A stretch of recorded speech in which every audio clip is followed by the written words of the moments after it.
Hello, this is Opinion Radar. If you've ever tried ripping a straight line with a circular saw and ended up with something that looks more like a meandering river, you know how frustrating freehand cutting can be.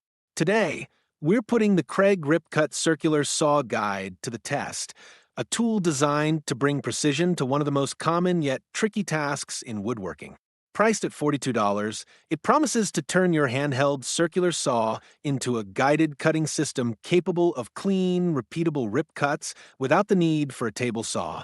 It's aimed at DIYers, contractors, and anyone working with sheet goods on a budget or in limited space. Over the next few minutes, we'll dive into its build quality, real-world performance, setup quirks, and whether it lives up to the hype in actual projects, not just controlled demos. I've used this guide across multiple builds from shelving to wall systems, and the results have been surprising.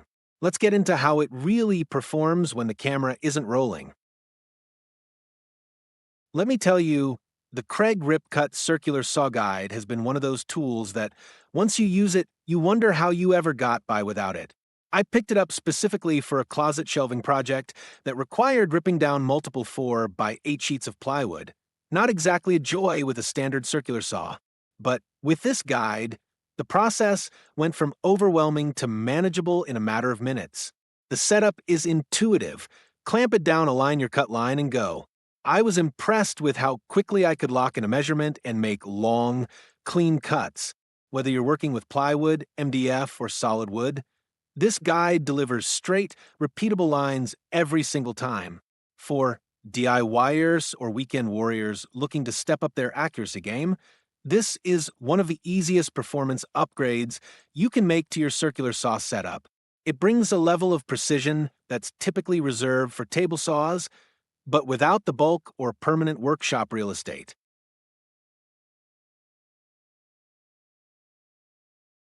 Where this tool really shines is in handling large sheet goods.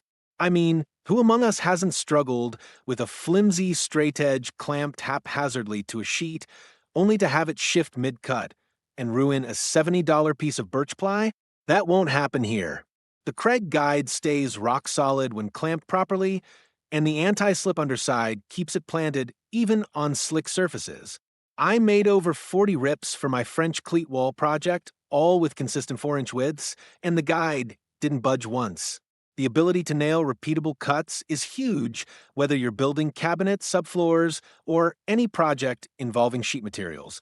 And because it's compact and lightweight, I can throw it in the back of the truck and use it on site, which is a major plus over table saws.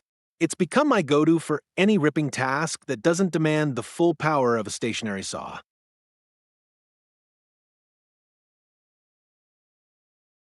Now let's talk construction, because that's where opinions get a little mixed. On one hand, the guide is undeniably effective. On the other, it's made almost entirely of plastic, and that shows in both the feel and the long-term durability.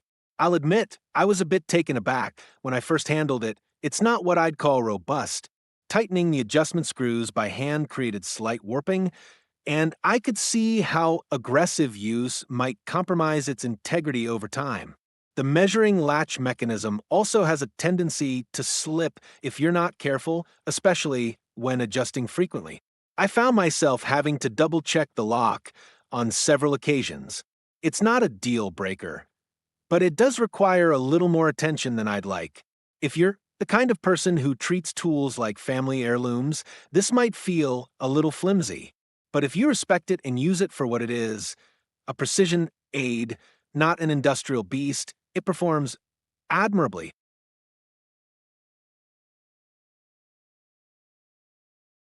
One thing I had to figure out the hard way was material support.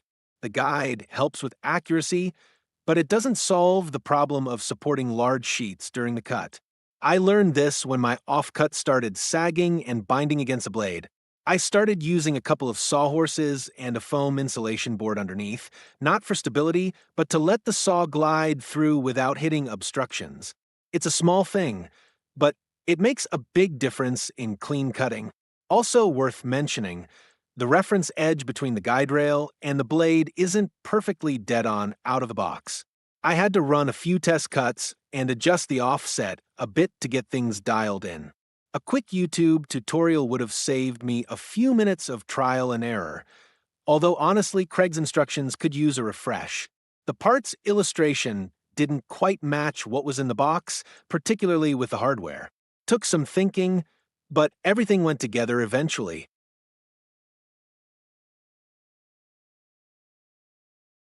Despite those quirks, the benefits far outweigh the drawbacks. I've used it with both my newer cordless Bosch and an old-school Craftsman from the 70s, and it fits both without issue. Compatibility is solid as long as your saw has a flat base and clamps well. Just check Craig's guide to confirm fit before buying. At $42, it's not exactly cheap for a plastic tool, but if you consider how much time and material it saves by preventing crooked cuts and wasted lumber, it pays for itself fast. I've used it on everything from simple shelving to underlayment cuts, and each time I finish faster and with more confidence. It's especially powerful when making multiple identical cuts. Think rafter tails, cabinet parts, or trim boards. You set it once and go. That kind of repeatability is gold.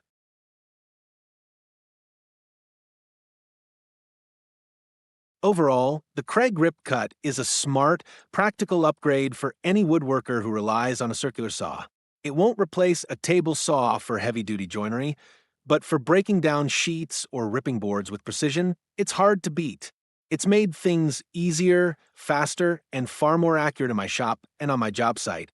Yes, it's mostly plastic, and yes, it has a few design hiccups, but when it comes to performance, it delivers. If you're doing any kind of project involving straight, repeatable cuts, which let's be honest is most of them, this guide is worth a serious look. It's not perfect, but it's close, and for the price and portability, it's one of the best cutting tools I've added to my arsenal in years.